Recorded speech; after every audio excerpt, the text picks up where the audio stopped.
Today, we have an amazing panel talk about the state of play, what's happening not only in Pakistan, but what Pakistan can learn from other emerging markets that perhaps are more mature. Starting us off will be Amer Hashmi. He most recently served as the founding chairman of the Special Technology Zones Authority in Pakistan.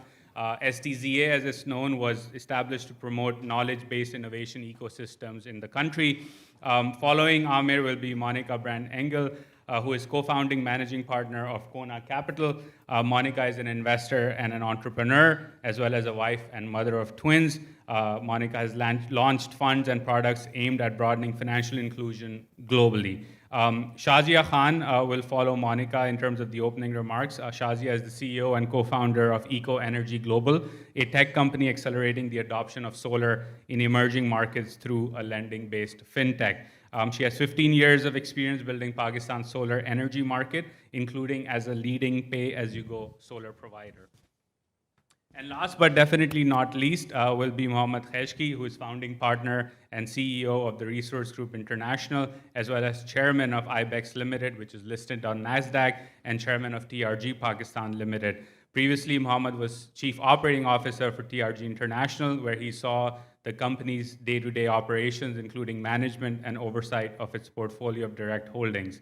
With that, Amer, I'd first invite you to kick us off and share with us a bit of the recent developments in Pakistan's technology ecosystem, in particular, maybe touching on why the STZA was a necessity and what has been the state of play in terms of the STZA and its mandate and its impact in the market.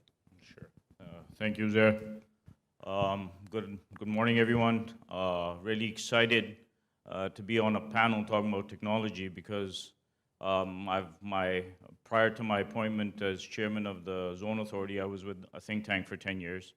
And we never got around to talking technology, but spent a lot of time with China and what demand base they had in Pakistan. But my career was actually started in the Americas, Silicon Valley, and then with IBM. So I'm going to give you a perspective of what the demand base looks like, what the tech ecosystem looks like, why the zones were a necessity, how the legislation was passed. A lot of information. I'll try to do it in 5 minutes.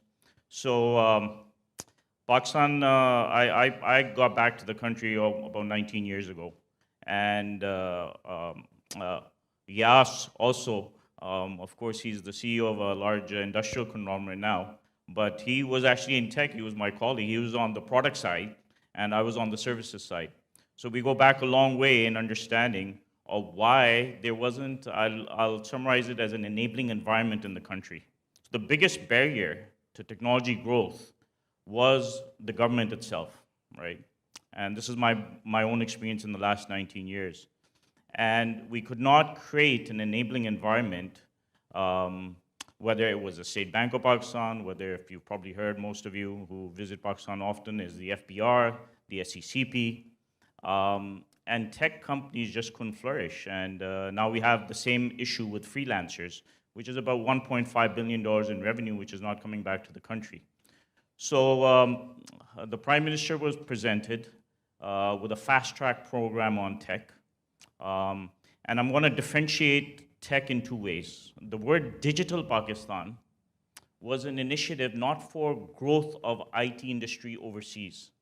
Digital meant transformation of technology transformation of the ministries, right? So that was what was Digital Pakistan. You probably remember a resource from the Prime Minister about 2-3 years ago, Tanya. And that mandate was very, very important. And I'll tell you how it relates to your internal growth. If you don't automate the ministries, you're not going to get good governance. If you're not going to get good governance, you're not going to get transparency, and you're not going to attract FDI. So that was one of the things that was holding Pakistan back, that the government was not spending on domestic IT, which is very different from our neighboring countries because they've spent billions of dollars. Our government doesn't even close come to $1 billion. Our largest spenders in tech are the banks and the telcos and the armed forces, right? That's about $800 million right there. The federal government and the provincial government spend very less. So you're not going to get that technology transfer. So that's one huge opportunity for American companies. Mentioned Ambassador Masood, and I think the special representative mentioned private sector. So that needs to come in. The other of how to service the global IT market, which is now sitting at about almost 5 trillion in IT services. So, and 3 billion honestly doesn't mean anything. Because when I came back to Pakistan in 2003, left Silicon Valley, IBM, we were at about 200 million. And so in tech, you'd say, yeah, that's growth, small growth. Uzair also said, year on year, you're growing. Okay, that's a positive, but not when you look at our manpower and what we're producing. We've got 230 universities, about a 60-40 split in public-private sector.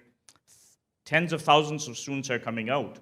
But HSC is another thing that I won't go into right now, but we actually can have fast-track programs, and no, the tech companies globally aren't going to wait for a 4-year degree. So let me make that point very clear. Tech resources are required. Forrester's latest report, by 2030, the world has a shortage of 80 million. Where can Pakistan leverage our relationship with the US? And that's where STZA came in. So in the presentation of the Prime Minister was the need for the diaspora. I think Ambassador Masood mentioned there's about 1 million. So we mapped out, prior to the Act of Parliament, how many tech, large or mid-sized companies that are servicing their offshore businesses globally and in Pakistan. So very few had them in Pakistan, but our diaspora, particularly sitting in the valley, was very high.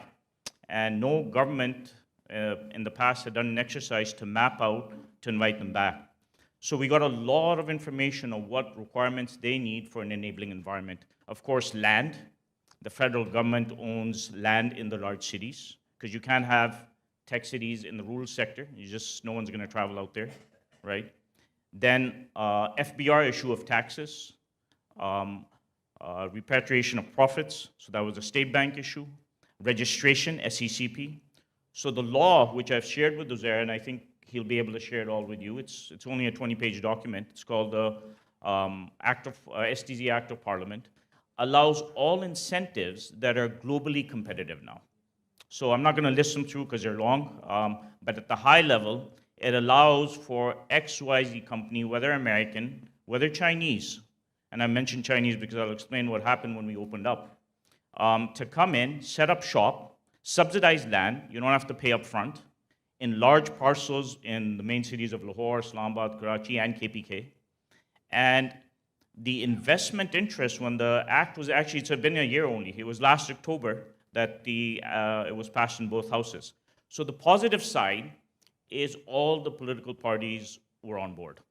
It was a loose coalition, but the question of the former PM got everyone on board and declared tech as a strategic priority for the economic diversification. Because our large groups, and of course the CEO of the Pakistan Business Council is also here, the large groups have made money in the large sectors of course, sugar, cement, textiles.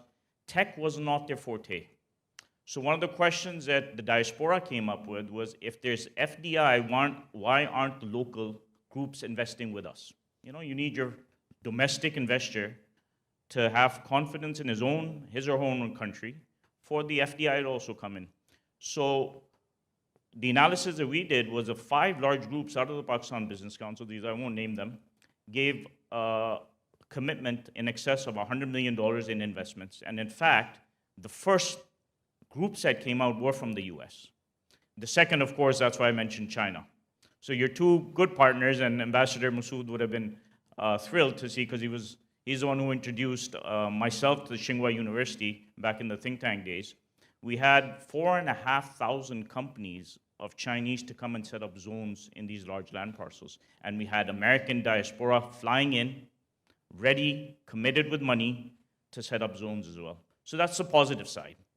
I can't actually name in this forum which ones did come, but think of the highest level. You can probably guess who visited Pakistan, commitments made to the PM. So now why did that happen is the law itself, right? The Act of Parliament has its own courts. So a lot of investors are worried about lawsuits in the country. So when the Googles of the world want to come up, set up a data center, the Data Privacy Act that Uzair you alluded to, those all are handled by STZA.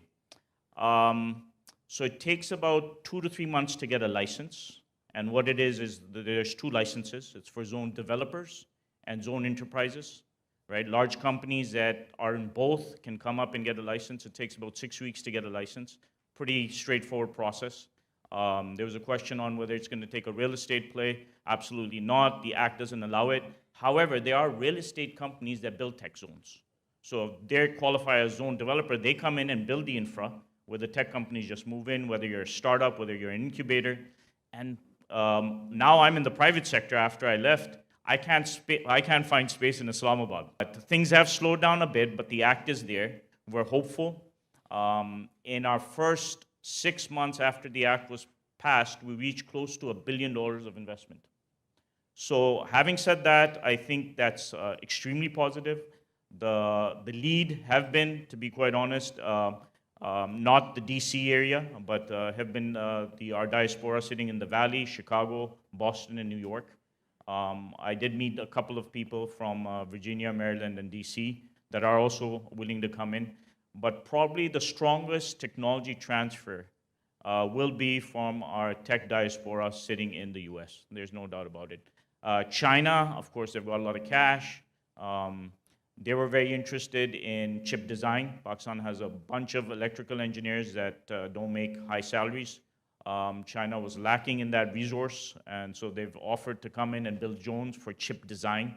And the other diversification that Pakistan needs is from software, it has to go into turnkey tech solutions, right? Software is a billable service. So that's been our forte, and as Uzair shared, we reached about almost 3 billion this year. So billing man hours will not be enough. You have to win large outsourcing contracts. You have to run data centers. You need systems management. You need systems integration. You need cyber. And that can only happen when you have large-scale infrastructure and an act of parliament, which we do have now. If you had to pick, let's say, 2 tactical things that had to happen in Pakistan to take it to the next level, let's talk about leveling up, as the ambassador was saying earlier. What would that be? I'm trying to get a wish list out of all of you in terms of like, what does Pakistan need to do in the broader tech ecosystem to level up and realize that runway, Mohammed, for example, that you were talking about, Amer, you were talking about the potential, we're only getting started. What needs to happen tactically? I think the number one priority being in the country now for 19 years is the level of contracts we're signing. So I talked about digitalization of the government. So it's so important for good governance, right? And the government just doesn't spend money. The ministries, we have about 46 ministries. If I take 2 examples of ministries, and then this is a good platform to push because you're a think tank, is there's a Ministry of Science and Technology, right? And it has 17 institutions, very large under it. Ministry of Information Technology and Telecommunications has 11.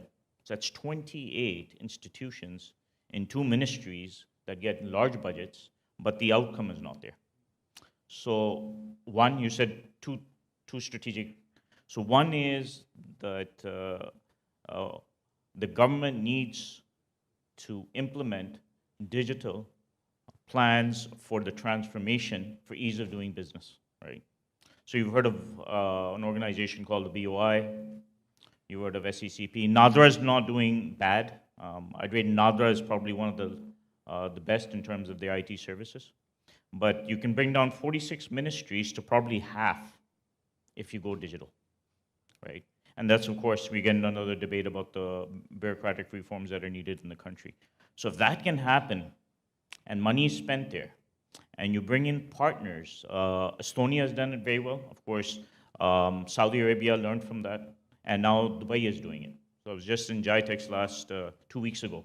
Fantastic program that we've got. And now how that happens, we don't have expertise in Pakistan how to do digital transformation. So you have to partner with foreign companies. You got to do lessons learned. You got to do business process re-engineering and then put the technology platforms later on.